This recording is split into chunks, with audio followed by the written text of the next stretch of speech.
말씀을 전하겠습니다. 오늘 저희들에게 주신 하나님의 말씀은 여호수아 3장 1절에서 8절까지의 말씀입니다. 저 여러분이 한 절씩 교독하시겠습니다. 또 여호수아가 아침에 일찍이 일어나서 그와 모든 이스라엘 자손들과 더불어 시딤에서 떠나 요단에 이르러 건너가기 전에 거기서 유숙하니라. 사흘 후에 관리들이 진중으로 두루다니며 백성에게 명령하여 이르되 너희는 레위 사람 제사장들이 너희 하나님 여호와의 언약궤에 매는 것을 보거든 너희가 있는 곳을 떠나 그 뒤를 따르라. 그러나 너희와 그 사이 거리가 2000규빗쯤 되게 하고 그것에 가까이 하지는 말라. 그리하면 너희가 행할 길을 알리니 너희가 이전에 이 길을 지나보지 못하였음이니라 하니라. 여호수아가 또 백성에게 이르되 너희는 자신을 성결하게 하라. 여호와께서 내일 너희 가운데 기이한 일들을 행하시리라. 여호수아가 또 제사장들에게 말하여 이르되 언약궤를 메고 백성이 앞서 건너라. 곧 언약궤를 메고 백성이 앞서 나아가니라. 여호와께서 여호수아에게 이르시되 내가 오늘부터 시작하여 너를 온 이스라엘의 목전에서 크게 하여 내가 모세와 함께 있었던 것 같이 너와 함께 있는 것을 그들이 알게 하리라. 너는 언약궤를 맨 제사장들에게 명령하여 이르기를 너희가 요단물 가에 이르거든 요단에 들어서라 하라. 아멘. 라합은 정탐꾼들을 창문에다 줄을 매달아서 내려 주었습니다. 그리고 바로 요단강으로 가지 말고 산으로 도망하여 사흘간 숨어 있다 하라고 당부했습니다. 정탐꾼들과 라합은 이스라엘 군대가 여리고성을 점령할 때 라합의 집 창문에 붉은 줄을 매어 놓는 것을 증표로 삼았습니다. 라합의 집 안에 있는 사람 누구라도 살고 집 밖으로 나가면 그 누구라도 죽게 될 것이라고 약속했습니다. 그리고 정탐꾼들은 사흘을 숨어 있다 요단강을 건너 여호수아에게 가서 여호와께서 그 온 땅을 우리 손에 주셨다고 보고했습니다. 오늘 본문에서는 요단강을 건널 때 언약궤 뒤를 따라 건널 것을 백성들에게 명령합니다. 그리고 여호와께서 여호수아 온 이스라엘 목전에서 크게 하여 모세와 함께 있었던 것 같이 여호수아와 함께 있는 것을 알게 하시겠다 말씀해 주십니다. 오늘 부분은 크게 세 부분으로 나누어 묵상하도록 하겠습니다. 첫 번째 부분입니다. 1절부터 4절입니다. 여호수아는 백성을 이끌고 요단으로 이동하여 사흘을 유숙합니다. 그리고 관리들을 통해 요단강을 건널 때 유의사항들을 전달합니다. 두 번째 부분입니다. 5절과 6절입니다. 여호수아는 백성들에게 스스로 성결케 할 것을 명령하고 있습니다. 그리고 제사장들을 향해서 언약궤를 메고 백성 앞에서 건널 것을 지시합니다. 세 번째 부분입니다. 7절과 8절입니다. 여호와께서 여호수아를 온 이스라엘 앞에서 크게 하시고 여호와께서 여호수아와 함께 하시는 것을 알게 하리라 하시겠다 말씀해 주셨습니다. 먼저 1절입니다. 또 여호수아가 아침에 일찍이 일어나서 그와 모든 이스라엘 자손과 더불어 시딤에서 떠나 요단에 이르러 건너가기 전에 거기서 유숙하니라. 여호수아는 정탐꾼들의 보고를 들었습니다. 그리고 아침에 일찍이 일어나서 그와 모든 이스라엘 자손과 더불어 시딤을 떠나 요단에 이르렀습니다. 그리고 건너가기 전에 거기서 3일간 유숙했습니다. 먼저 눈에 띄는 것은 여호수아가 일찍 일어났다는 것입니다. 여호수아 여러 가지 감정이 느껴지는 구절입니다. 기대와 소망으로 잠을 설쳤을 것 같습니다. 그리고 긴장된 마음으로 잠을 설쳤을 것 같습니다. 여호수아는 여리고성을 정복하는 날에도 아침 일찍 일어났습니다. 그리고 아간을 찾기 위해 제비 뽑기 하는 날에도 일찍 일어났습니다. 그리고 아이성을 다시 공격하는 날에도 아침 일찍 일어났습니다. 물론 여호수아가 아침 일찍 일어나 기도했다는 기록은 없습니다.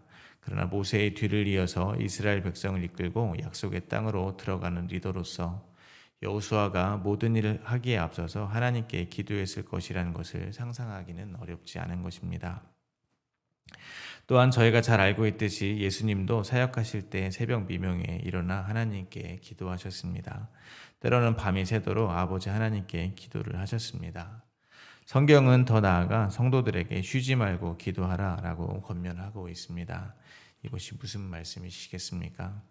이 세상을 육의 눈으로 보면 기도할 필요가 없는 그런 평화로운 세상으로 보이겠지만 영적인 눈으로 바라보면 잠시도 기도하지 않고서는 살아갈 수 없는 곳이라는 말이 되는 것입니다. 영의 눈으로 바라본다고 하니 뭔가 대단한 것처럼 생각하실 수 있습니다. 그러나 이 성경에서 말하고 있는 세상이 어떠한가라고 생각하시면 쉬울 것입니다. 성경은 이 세상이 죄와 허물로 가득하다라고 말합니다. 사람은 어려서부터 그 생각과 계획이 악하다라고 말하고 있습니다. 대적마귀가 늘 우는 사자와 같이 삼킬 자를 찾아 돌아다니는 곳이라고 말하고 있습니다. 이 세상을 창조한 그 말씀으로 불태우기 전에 잠시 보존하고 있는 것이 이 세상이라고 말하는 것입니다. 성경이 말하는 이 세상은 결코 낙관적이지 않습니다. 영적인 전쟁터입니다.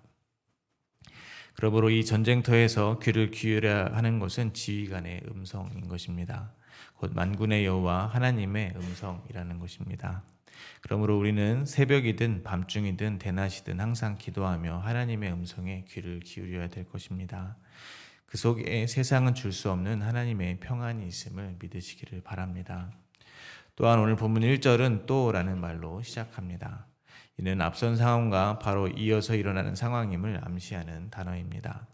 그러므로 정탐꾼의 보고를 듣고 바로 다음날 요단을 떠났다는 의미가 되는 것입니다. 이는 여호수아와 이스라엘 백성들이 언제든 떠날 준비를 하고 있었다는 말도 되는 것입니다. 마찬가지로 이 세상을 살아가는 성도들은 언제든 때가 되면 떠나게 되는 인생임을 생각해 보게 됩니다. 이 세상을 미련 없이 떠나기 위해서 필요한 것은 약속의 땅에 대한 기대와 소망이라고 생각합니다. 그리고 이 세상에서 약속의 땅에 대한 기대와 소망을 줄 수 있는 것은 오직 하나님의 말씀 말고는 없습니다. 하나님의 말씀 안에만 다시 오실 예수 그리스도에 대한 소망이 적혀 있는 것입니다. 그러므로 저희는 기도와 말씀으로 늘 하나님 나라에 대한 기대와 소망을 갖게 되시기를 간절히 바랍니다. 2절과 3절입니다. 사흘 후에 관리들이 진중으로 두루 다니며 백성에게 명령하여 이르되 너희는 레위 사람 제사장들이 너희 하나님 여호와의 언약궤에 매는 것을 보거든 너희가 있는 곳을 떠나 그 뒤를 따르라. 관리들은 진중으로 두루 다닙니다. 그리고 백성들에게 명령합니다. 너희는 레위 사람 제사장들이 너희 하나님 여호와의 언약궤에 매는 것을 보거든 너희 있는 곳을 떠나 그 뒤를 따르라는 것입니다. 그러므로 저희 같은 성도들의 삶은 곧 하나님의 언약궤를 따라가는 삶이라고 볼 수 있습니다. 언약궤 안에는 무엇이 담겨 있습니까? 만나를 담은 금 항아리와 아론의 쌍난 지팡이와 언약의 돌판이 들어 있습니다. 하나님께서 하늘에서 만나를 주신 것을 한번 생각해 봅니다. 이스라엘 자손은 신광야에 이르러 모세와 아론을 향해서 원망했습니다. 애굽 땅에서는 고기 가마 곁에서 앉아 떡을 배불리 먹었는데 지금은 광야에 와서 굶어 죽게 생겼다는 것입니다. 차라리 애굽에서 배불리 먹던 그때 죽었더라면 더 좋았을 것이라고 불평했습니다. 이 하나님께서는 하늘에서 양식을 비와 같이 내려주신 것입니다. 또한 아론의 쌍난 지팡이 사건을 한번 생각해 봅니다. 고라, 다단, 아비람은 이름 있는 지휘관 250명과 함께 모세와 아론의 권위에 도전했습니다. 고라와 그 무리는 모세와 아론의 하나님께서 주신 직분에 도전하며 회중 가운데 자신들도 거룩하다고 주장하며 반역을 일으켰습니다. 이에 하나님께서는 그 반역을 심판하셨습니다. 땅은 고라와 그의 무리를 삼켰고 지휘관 250명은 불에 타서 죽었습니다. 그런데 그 이튿날 이스라엘 자손은 모세와 아론을 향하여 백성들을 죽였다고 또 원망했습니다. 이로 인해 하나님은 이스라엘 자손에게 전염병을 퍼지게 하셨고 아론이 향로를 들고 백성들 사이에서 중보 기도함으로 전염병이 멈추게 되었습니다. 그리고 하나님은 각 지파의 지휘관들에게 조상의 가문을 따라 지팡이 하나씩을 내게 하셨고 각 지휘관의 이름을 지팡이에 쓰되 레위 지파의 지팡이는 아론의 이름을 쓰라고 하셨습니다. 그리고 그 다음날 아론의 지팡이에만 싹이 나고 꽃이 피고 살구 열매가 맺힘으로 하나님께서 아론과 그의 제사장직을 선택하셨음을 확증해 주셨습니다. 또한 하나님께서 언약의 돌판을 모세에게 내려주셨을 때를 생각해 보기를 원합니다. 시내산에서 모세가 하나님께 율법을 받는 동안에 이스라엘 백성들은 아론에게 새로운 신을 만들라 요구했습니다. 아론은 백성들의 요구에 따라서 금송아지를 만들었고 백성은 그것을 자신들을 애굽에서 인도해낸 신이라 불렀습니다. 모세는 산에서 내려오다 이 광경을 보고 하나님이 주신 언약의 돌판을 깨뜨려 버렸습니다. 그러나 하나님은 모세에게 새 돌판을 준비하라 하시고 다시 율법을 돌에 새겨 주셨습니다. 그러므로 언약궤 안에 있는 만나 아론의 쌍난 지팡이 언약의 돌판은 이스라엘 백성의 불순종, 즉 죄를 상징하는 것입니다. 그와 동시에 그들의 죄악에도 불구하고 언약을 지키시는 하나님의 신실하심과 인애와 긍휼이 들어있는 것입니다. 그러므로 이스라엘 백성들이 제사장들이 여호와의 언약궤를 메고 가는 것을 보거든 그 뒤를 따른다는 것은 곧 자격 없는 이스라엘 백성들이 하나님의 은혜를 의지하여 하나님의 약속을 따라가는 것이라고 볼 수 있는 것입니다. 그러나 거리를 두고 따라와야 합니다. 4절입니다. 그러나 너희와 그 사이 거리가 2000규빗쯤 되게 하고 그곳 가까이 하지는 말라. 그리하면 너희가 행할 길을 알리니 너희가 이전에 이 길을 지나보지 못하였음이니라 하니라. 2000규빗은 자료에 의하면 약 900m 정도 된다고 합니다. 먼저는 가까이 하지 못하게 하는 이유는 이스라엘 백성들이 지나가는 길을 가보지 않았기 때문이라는 것입니다. 그러므로 가야 할 길을 분명히 알기 위해서 떨어져서 뒤따라오라는 것입니다. 그러나 3절에 이 언약궤를 말할 때 하나님 여호와의 언약궤라고 말하였음을 저희는 다시 기억할 수 있습니다. 그러므로 언약궤 자체가 상징하는 것은 하나님의 임재일 것입니다. 따라서 언약궤를 거리를 두고 따라오라는 것은 죄인인 이스라엘 백성들은 하나님께 가까이 갈 수 없는 피조물임을 다시 한번 깨닫게 됩니다. 그러므로 본래 약속의 땅은 죄인들이 감히 차지할 수 없는 곳입니다. 그러나 하나님의 은혜로 하나님의 인도하심을 따라서 저희가 들어가는 것임을 잊지 말아야 될 것입니다. 마찬가지로 죄인인 저희는 하나님 앞에 나아갈 수도 하나님의 나라에 갈 수도 없는 그러한 존재입니다. 그러나 예수 그리스도의 피가 저희를 덮었습니다. 그리고 예수 그리스도의 영이 저희 안에 내주하시며 저희를 인도해 가고 계시는 것입니다. 그러므로 저희가 예수님의 인도하심보다 앞서갈 수 있습니까? 그럴 수 없습니다. 앞서가면 약속의 땅에 들어가지 못하는 것입니다. 오직 길이요 진리요 생명이신 예수 그리스도 안에 거하면 예수님의 인도하심 따라서 갈 때 저희는 약속의 땅에 비로소 들어갈 수 있는 것입니다. 그러므로 저희 같은 성도의 삶은 어떻게 보면 항상 기다리는 삶이라고 볼 수 있습니다. 레위 사람이 여호와의 언약궤를 메고 가는 것을 보거든 그 자리를 떠나 그 뒤를 따른다는 것은 뒤집어 보면 이스라엘 백성들은 여호와의 언약궤가 움직일 때만을 기다리며 그 자리를 지키는 것이 되는 것입니다. 수십만의 사람들이 요단에 이르러 유숙할 때 주어진 그 자리가 마음에 들지 않는다고 바로 일어나 떠날 수 없다는 것입니다. 그동안 광야 생활이 지겹다고 먼저 일어나 요단을 건널 수 없다는 것입니다. 3일이 아니라 30일이라도 하나님이 정하신 때까지 대기하라 하시면 언제든 꼼짝없이 기다려야 하는 것이 저희들의 삶이라는 것입니다. 그렇게 기다리려면 가장 필요한 것이 있습니다. 그것은 지금까지 인도하신 하나님에 대한 강한 신뢰입니다. 그리고 앞으로 인도하실 하나님에 대한 또한 강한 신뢰입니다. 하나님의 뜻은 하나님께서 친히 이루실 것에 대한 신뢰가 있어야 한다는 것입니다. 또 하나님의 크고 놀라운 지혜 앞에 내 지식, 내 경험은 보잘것없다는 것에 대한 자각과 인식이 있어야 되는 것입니다. 그래야 그 기다리는 시간이 덜 괴로운 것입니다. 그러므로 저희는 주님은 저희를 틀림없이 약속의 땅으로 인도하실 것을 믿어야 될 줄로 믿습니다. 그리고 겸손하게 주님만 바라보시면서 보냄을 받은 그 자리에서 오늘을 잘 기다리시며 살아내시기를 바랍니다. 두 번째 부분입니다. 먼저 5절입니다. 여호수아가 또 백성에게 이르되 너희는 자신을 성결하게 하라. 여호와께서 내일 너희 가운데 기이한 일들을 행하시리라. 여호수아는 또 백성에게 이르렀습니다. 너희 자신을 성결하게 하라는 것입니다. 왜냐하면 내일 여호와께서 너희 가운데 기이한 일들을 행하실 것이기 때문이라고 말합니다. 이 기이한 일은 여호수아 3장 13절에서 온 땅이 주 여호와의 궤를 맨 제사장들의 발바닥이 요단물을 밟고 멈추면 요단 강물이 위에서부터 끊어지고 한 곳에 쌓여 서게 되는 것을 말하는 것입니다. 이는 곧 창조주 하나님이 자연의 법칙을 멈추고 개입하시는 주권적인 능력으로 그 자체로 하나님의 임재의 현장이 되는 것입니다. 즉 이 기이한 일이 일어날 것이므로 백성들은 자신을 성결하게 하라라는 이것은 하나님 앞에 성결하게 하라라는 명령과 같은 것입니다. 그러므로 성결하게 하는 것이 무엇이겠습니까? 출애굽기 19장에서는 시내산에서 이스라엘 백성들이 하나님의 임재 앞에서 해야 할 일에 대해서 이렇게 기록하고 있습니다. 출애굽기 19장 10절과 11절입니다. 여호와께서 모세에게 이르시되 너는 백성에게로 가서 오늘과 내일 그들을 성결하게 하며 그들에게 옷을 빨게 하고 준비하게 하여 셋째 날을 기다리게 하라. 이는 셋째 날에 나 여호와가 온 백성의 복전에서 시내산을 강림할 것임이니.